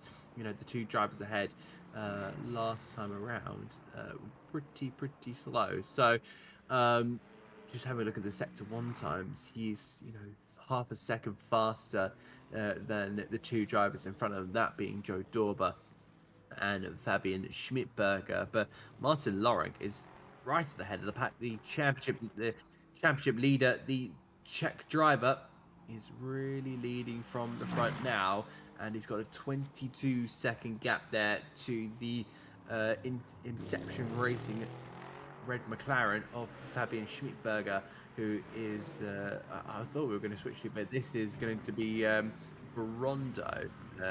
We have in toward the right-hander. Looks like we've got an error. This is why we're showing Conway. He's been given a drive-through penalty, and where else would you get a drive-through penalty up here at Erosion Radio, and we'll ride on board very quickly with the yellow and black Iron Lynx Mercedes up the hill, through the left, through the right. It's just a little bit of understeer. I don't really know what you can do in that position unless you react very, very quickly and promptly to lift off the gas and trying to get your car to avoid going a little bit, a little bit to the left. There's not really much you can do in that situation. It's kind of in the simulator, you're visually reacting to everything. Every single slide, every single maneuver of your car. It's all visual. It's all by the eye. But with kind of racing in real life, you got the movements coming from the backside of yourself. You can really feel the car moving around, and that's kind of where sim does differ from real life. So this one is more visual, but in real life I wonder if that can maybe be changed, as we now see the Cadillac being hit by the Aston Martin, two of the best sounding hypercars batting away. And it does seem like that Milan van der Vecken is a little bit not inviting to Martin Badowski. Kind of giving him a rude interruption on that one. The German driver living another day, though. Yeah, I was keeping my eyes on this, and it was like, about 2 tenths between the pair. And right when we get on board with them, of course, it's sort of bubbled over a bit of a touchy, but Adam, you are just absolutely on the money. Two of the best sounding. I'm gonna say it. The two best sounding hypercars. Bit wide for Marco Badowski. Maybe struggling a bit. Maybe on some old tires. We're coming down to it, but I mean, you can see if this were a couple months ago, this would be slam dunk for the Valkyrie. But it's been neutered in a straight line. We're gonna see if he's gonna do it on the brakes. He's all there. There's a bit of GT3 happening in there, and it's deep for Marco Badowski, and through goes Milan van der Vecken. Though this could come back the way of Badowski if Milan gets caught up in the traffic here. That's Zach Vermack and Joe Dauber. That's the fight for the bottom step of the podium in LMGT3. But I don't think the Valkyrie got held up too much in all of that, so I think Milan is going to move on. I mean, Adam, Milan van der Vecken is not really a driver that's normally fighting for the last step, but here's Vermack. I saw it earlier in the race, the missile that was the Aston Martin, and good lord, up Eau Rouge and Radion, down the Kemmel Straight, easy as he does it on the brakes. That's Zach Vermack back up onto the podium, and you can see the last lap for Joe Dauber was thereabouts catastrophic, and hopefully he maybe gets it back right and takes this fight back to Zach Vermack. Though that Aston is unbelievably quick. We saw it earlier, Adam, and I don't know. What do you think? Is your money on Vermack catching up to the McLaren by the end of this race? It's going to be a tough one for sure, but I think if I trust anyone to get a good result at the moment, it's going to be Zach Vermack. So I do sense that he's going to get a great kind of end to the race. But, when you're making a little mistake like that, going too wide in towards the pit patch, chicane, Raphael Hull has been given a drive-through penalty. I just saw that in the corner of my eye. In the Porsche, is it going to be through this corner, down on toward the right hand up, see where the line is? Oh, that's going to be... there you go. No, there. Sorry. Mass apologies there. It's Curve Paul Frere where you got the drive-through penalty for that one. So thank you, Ted Edwards, in the director's box there for talking me through that one. But you see him immediately taking the drive-through, taking the damage there with 20 minutes left to go. The German, it's going to be feeling a little bit disappointed in that one. Yeah, I think Raphael Huell, he's such a quick driver. I mean, we saw him in the most recent Monday Championship on ACC. If there was anybody that could have taken the fight to Martin Lawrence, Which, hey, surprise, surprise, the guy who's really quick in a GT3 in another sim is also pretty darn quick in a GT3 in all sims.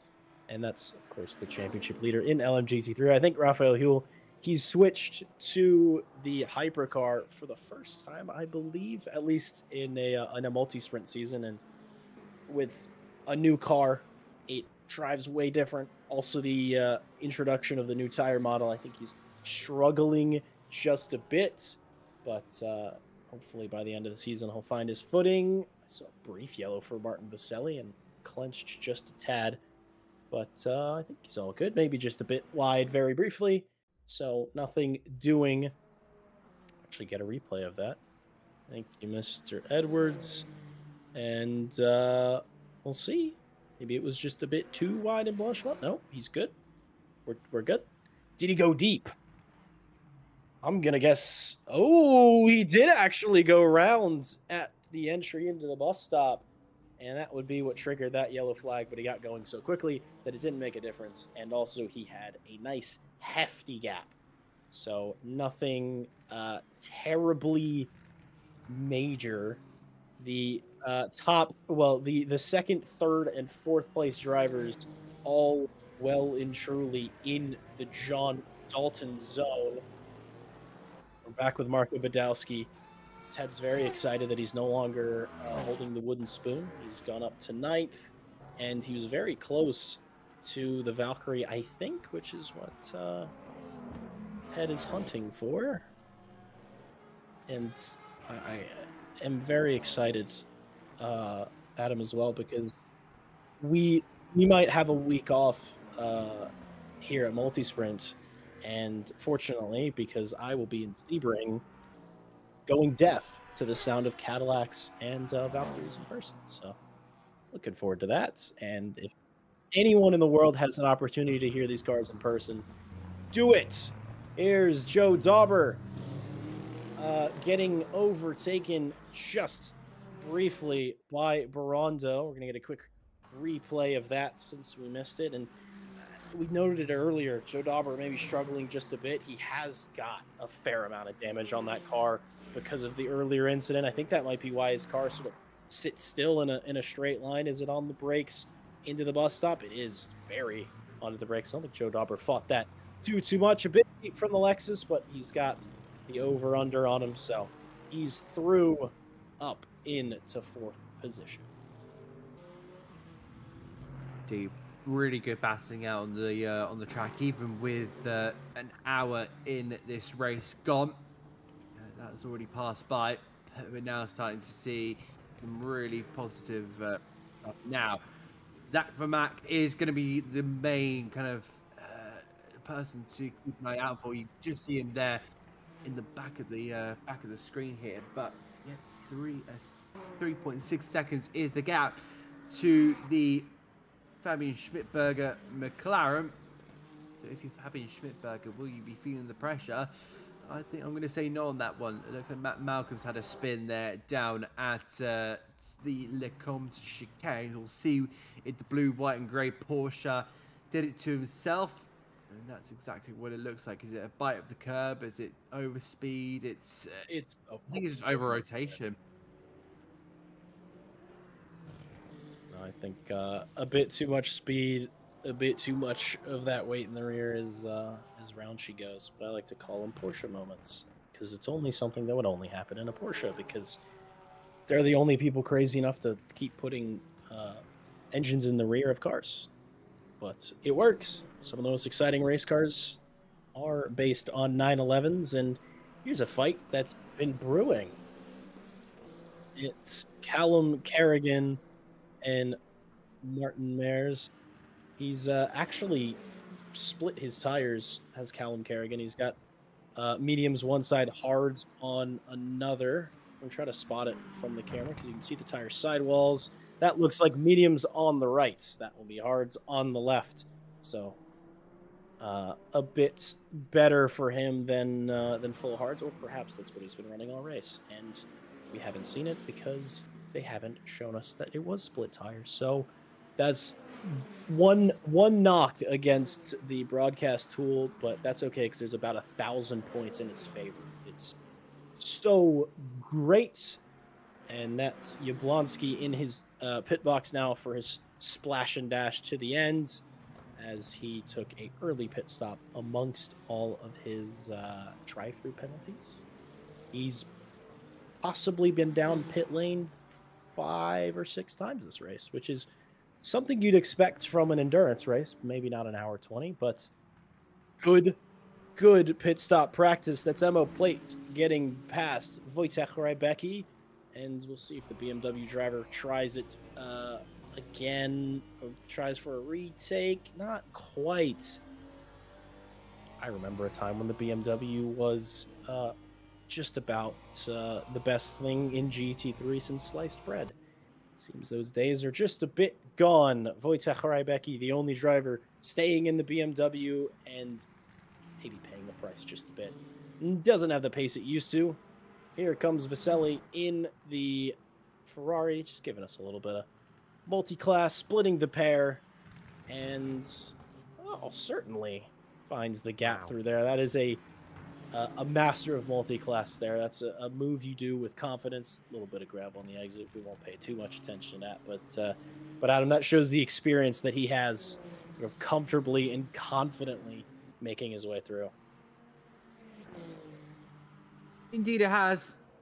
And track still at a pretty high temperature. It is kind of changed a lot over the course of the race and the qualifying. Of course, we're approaching that 1 hour 20-minute checkered flag. Zach Van Mack continues to go even quicker, over a second fastest to the back of Fabian Schmidberger. So with about within the next 3 minutes, he should be right on the back of the McLaren. Let's have a look and see if their virtual energy means anything. I think Schmidberger should on a little bit less, but you see the Aston Martin of Zach Van Mack absolutely attacking the circuit like he lives on this place. The medium tyres working really well, working in favour of the Aston Martin Vantage V8 as he heads his way in towards the Le Combes chicane. At number 74 is working absolute wonders, and it's really nice to see that he has a livery as well for Mac. It's some people may like the plain all black Aston or car for in some other cases. But we love a bit of colour in this championship, and I think in all championships you always look for a little bit of colour. But looking at the driving more, it does seem like he's on pretty good in terms of times here.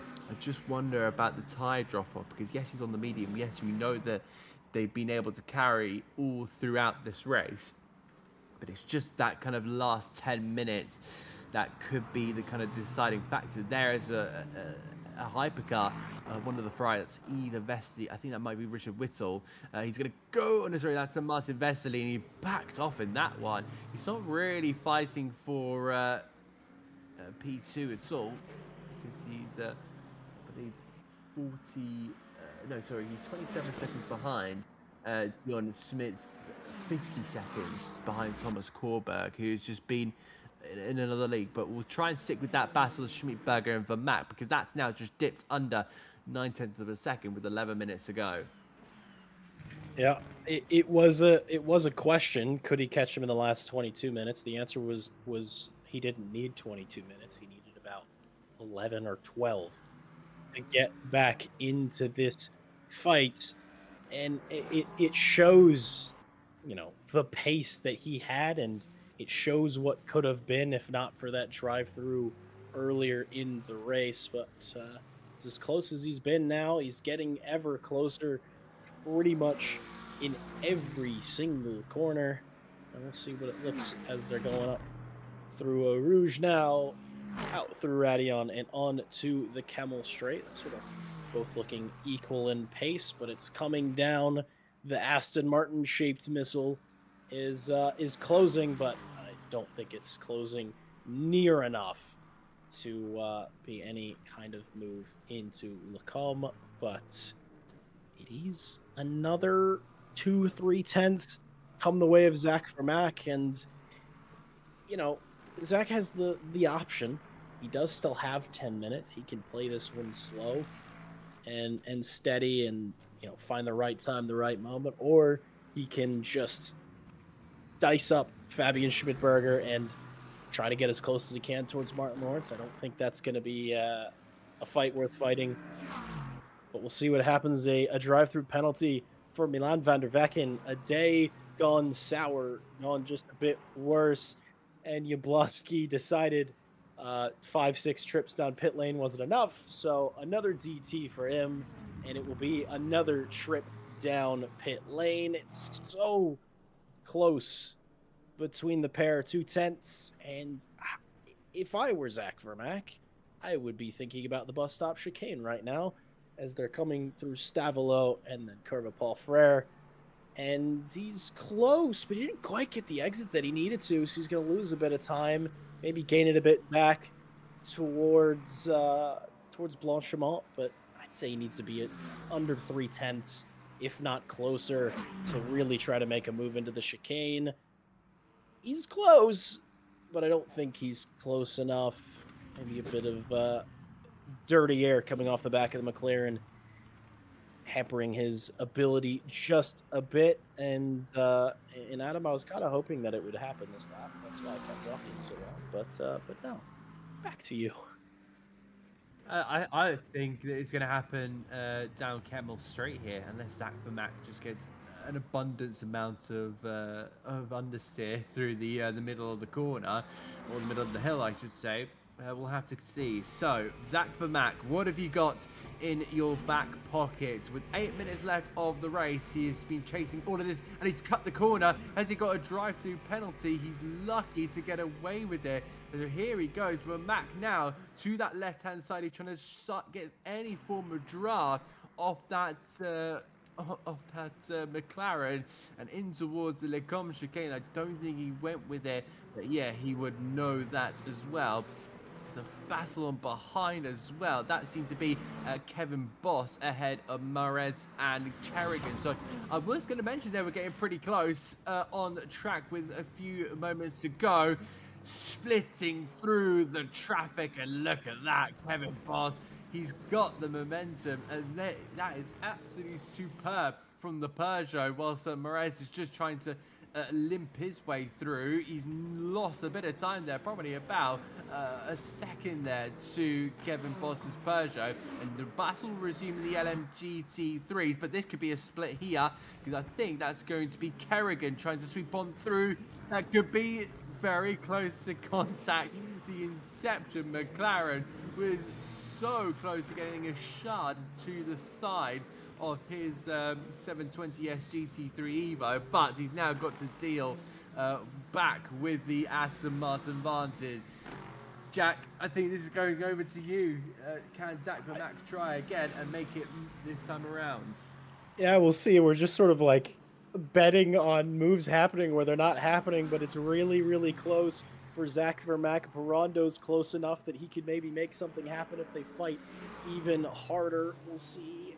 Well, he's not quite close enough this time. I thought he had the run, but I'm wondering if maybe the Aston Martin has met its missile match between the McLaren. That thing just seeming to have the straight line speed for to hold off the mighty Zach Vermack. But this is going to turn into a three-way fight, a bit wide through La Sauce for Zach Vermack, maybe hoping to get a bit closer before the run down. But you can see that gap, it's closing, just not maybe as much as he'd sort of hope. We'll see where it is once they come up the hill. That's Richard Whittle's Ferrari in the background.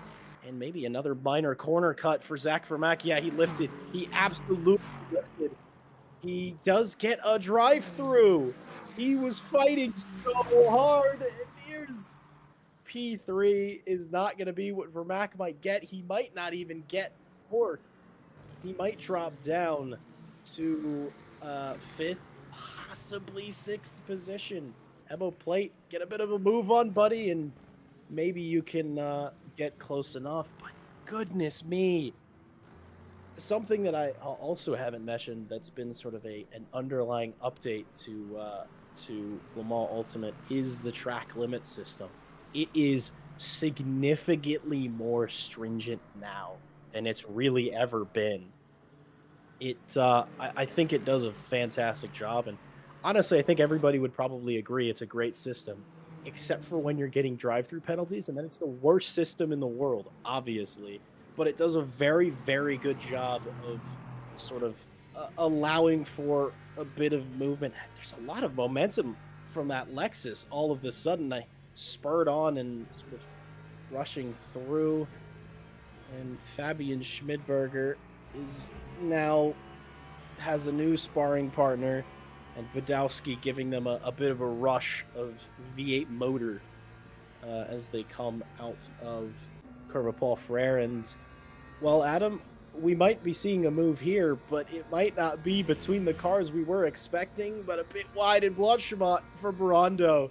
And I do believe Fabian Schmidberger is going to survive another lap. He's very lucky boy. He's a very, very lucky boy, is Fabian Schmidberger, and I think he'll be very happy with P2. But look at Barondo. This is they were trying to now get back into qualifying mode where they locked out the front row, but there is a McLaren just sitting in the way of this one. Looks like we're being pointed out here by our director. Martin Loring has a 32-second gap. He's heading into Malmedy or Bruxelles, or, you know, there's multiple names to that corner. And here they come, and they're just entering the kennel. This is unbelievable stuff, and really something that we didn't expect at the start. But that's the thing with Martin Loring. The Czech driver is just on a really, really good moment there, and continuing the brilliant momentum. Thank you for putting me there, Ted Edwards. I thought I'd also point out. I hope you like your. I hope you like the meme I put in chat. I hope you like the funny that I put. I know we're the only ones that can hear him, but just so that everybody's clear, Ted Edwards is extremely energetic today, and he's been making some noise in our ears. It has been an absolute delight. Not just a delight that with our eyes, but a delight with our ears. Every time the Cadillac is on screen, he lets out a little squeal.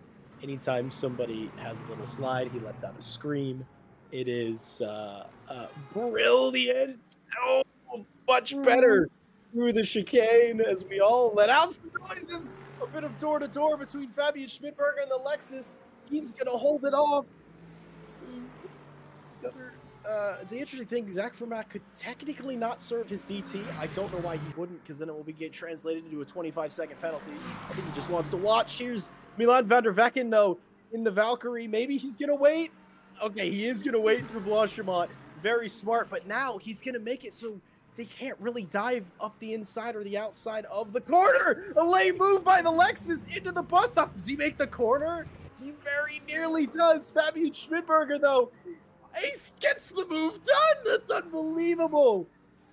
But for the final lap, that was so late from the Lexus of Barando. And you could see the flash of the lights by Fabian Schmidberger at the end. Here's the Peugeot coming through now, sort of nudging him out. And I think that's going to be all said and done for Fabian Schmidberger. Adam, what an offense. What a fight. But I just don't quite think he has this. Let's have a replay of this one, because this is on board now with Barondo. He's really looking all over the place. Remember, there's an Aston Martin right behind him. There he goes. He just sees the gap. I think I'm going for this right up the inside. It is bold. It is brave. The Aston Martin's still on the outside, which, you know, we haven't even computed in that maneuver. This is on board with Fabian Schmidberger to the left of Blanchimont, and then he's thinking, well, there's an Aston Martin to my right. If I just keep in the middle, I should be absolutely fine. He slammed the brakes at a similar time, and then just sees, whoa, there's a Lexus, cuts into the left-hander, the final corner, the bus stop chicane, and the Lexus of Barondo is ahead. That is unbelievable stuff. That's Martin Mayers having a moment towards the very end of the race. Could be on the final sort of lap, and he was fighting Kevin Boss. Oh, wait a minute. They're too wide heading down to Blanchimont. Is there a little bit of a touch between them? There's like, oh, I don't know if there was actually contact, but I have no idea how Kevin Boss survived that. He has a car spinning on his inside and manages to survive. We'll see. Oh, there's a little bit of contact there coming into the corner, though. Oh, it's a bit of contact. Martin Mares hits that apex curb, runs a bit wide into the side of the Peugeot, and it's enough to spin him. But importantly for Kevin Boss, not enough to spin his car. Kevin Boss, Callum Kerrigan. Good news for them. Great news for Thomas Kalberg. He's come across the line with Milan van der Vecken just behind. He doesn't want to do one more lap. He said, I'm happy where I'm at. I'll hold the wooden spoon for today. Just wait till next time around. It's Dion Smits is going to be the next to cross line. A driver who's had, well, he's going to do it in reverse. He's going to cross the line in reverse. He's got a 20+ second gap behind. He's going to slowly start to make his way in reverse. I don't know how legal this is, but Martin Vaselli, his teammate, is going to be coming up. And I imagine if he sees Smits, he's going to wait for him. He's probably going to let him cross the line. We'll see. Smits has crossed the line in reverse. Martin Vaselli is going to be across next. Second and third in LMGT3 have crossed the line. It was Alejandro Barando who took it ahead of Fabian Schmidberger. One of the best fights I think we've seen. I think probably the best fight we've seen this season. One of the best fights we've seen here on LMU. Unbelievable moves from the pair. Great driving from both, but absolutely stellar driving from Martin Lorink. And Adam, this race wasn't short of drama, but we had a little while where not much was happening. And it seems like in true RCI fashion, everything occurs in the last 5-10 minutes of this race. And good news, we got plenty of time to catch our breath. We got about a full 2 weeks before we come racing again. Yeah, I think I'll have to make the use of that full 2 weeks, in all honesty, because some of the overtakes and some of the battles in there were absolutely massive. But here is Martin Lorink to take, I think, what it will be 3 out of 3 in the LMGT3 class. The Czech is unstoppable in his Lexus, and he steals another victory away from the field. And my word, he's at another level. But here you can see this is going to be the highlight of the moment. Smits loses the back end and thinks, put in a reverse, Tim. Put in a reverse. I wonder, I think he might have done it on purpose because he comes out of the exit a bit weirdly, and I think snaps his steering both ways to get it to 180.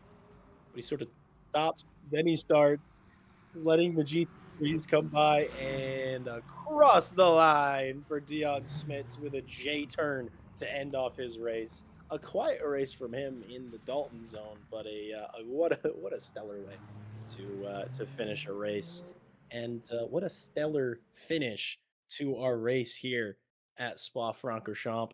I've just realized I've made the absolute cardinal sin. I've completely forgotten to thank our partners. So I'm gonna do that now because they absolutely deserve the shout outs, and they are some of the wonderful people that help us out. Unfortunately, I think we are out of luck for the standings of the race, and maybe they're going to be shown. Perhaps we'll get that up now, and I will read those out. Then I will talk about our partners, just to not to push them off more, but to push them off more. But that was supremely good. Adam, I will let you take the session results since I'm about to talk a lot in a moment. Absolutely. Thank you very much. Thomas Coburn will be your winner with Dion Smits, who came in backwards. Superb from him. Martin Vesely will come home in P3 with Kevin Boss in P4. Fantastic there from the Peugeot driver. Callum Kerrigan ahead of Martin Morez and Richard Whittle, with Marco Badowski and then Raphael Hull, and it'll be Milan van de Vecken 1 lap down in his Aston Martin. That was your top 10 for the Hypers. And then, of course, we've had a couple of DNFs, that being Miguel Sanguinetti, George Bart, Jakub Tucky, and Billy Octane, all DNFing, as well as Boris Shedechev and Jordan Navarro in the Alpine. Those two did not get away at all. Fastest lap there going to Thomas Korberg, of course, 2-minute 1.860 for him. If we are about to switch over to the LMGT3s, we've just gone through some of the DNFs already, but there is the LMGT3s. Martin Laurent is your winner ahead of Baronzo, and Fabian Schmidberg, who will come home in P3 with Joe Dorber. Zach Vermack will finish in 5th, but of course that penalty looming over. We'll have to see how that kind of works out in the official classification. Emil Platt, the Dutch driver, in P6 in his Ferrari, with Rebecki in P7 in the BMW, ahead of Tartarotti in the Aston Martin. Matt Malcolm finishing home in 9th, not what he would hope for in his blue Porsche. And then, of course, Conway in P10. Unfortunately for him, he's had a few incidents here and there. Then we see Jablonski, who had about 5 drive-through penalty, was it? Something around that. Santino in P12, and then DNF from Hamon, from Visser, and Savage. Fast lap going to Zach Vermack with a 2:19.410. That rounds off the grid, or I should say round up the results here at Spa-Francorchamps, the 7-kilometer circuit, of course, bringing us incredible action. We never faltered for a single second. Jack, we've had an absolute thriller here at Spa-Francorchamps. I'm sure, like you, like myself, you can't wait to get to the next round. Oh, I am absolutely elated for more of this action. But before we get to that, I will talk about our partners, and then we will have a brief word from a special guest. But on to the partners, the people who help us do what we do here, help us keep the lights on, and help keep us wonderful, because they are wonderful uh, themselves. Start off with Ready Set Sim, our sim rig building partner. With the help of their wonderful tools, such as their RSS rig builder, you can build out the rig of your dreams or your budgets on their website. All of their information in the description, along with everybody else. And if you're looking for some new direct drive hardware, might I recommend Moza Racing. Super high quality stuff, super reasonable prices. They have world class sim racing gear. They have great trucking gear and a good smattering of flight sim gear to boot. If you're looking to find some more pace on the circuit, might I recommend checking in with Coach Dave Delta. Faster lap times begin with Delta, and you can find out how by checking them out and using some of their apps, perhaps some coaching, and certainly setups. Because where would race cars be without good setups to get them around quickly? Thank you as well to Green Man Gaming, where you can score some unbelievably wonderful savings on some of the best and newest PC titles, not just sim racing titles. You can check them out and the link below. Thank you to Pimax, our virtual reality hardware partner. Class leading clarity and resolution from them. Unbelievable stuff. We also have an exclusive discount code with them. So if you're interested, use our link, save a few bucks for yourself, give a few bucks to us. It's a win-win. We love win-wins. Of course, special thank you to Motorsport UK for having us as a recommended esports community. And now the man himself who nearly died in the closing moments, it is Mr. Kevin Boss. Yeah, nearly. I did have a look back. It looked like Maresh just tapped that curb on the inside that sent him into me. But yeah, that was a tight fight until that point. Uh, Question about that incident. Poo? A little bit of code brown, yes, because the moment you get hit mid corner at that speed in Blanchimont, eh, there was a little bit of a wiggle for me, but luckily I was able to keep it going. Yeah, a bit different for Maresh.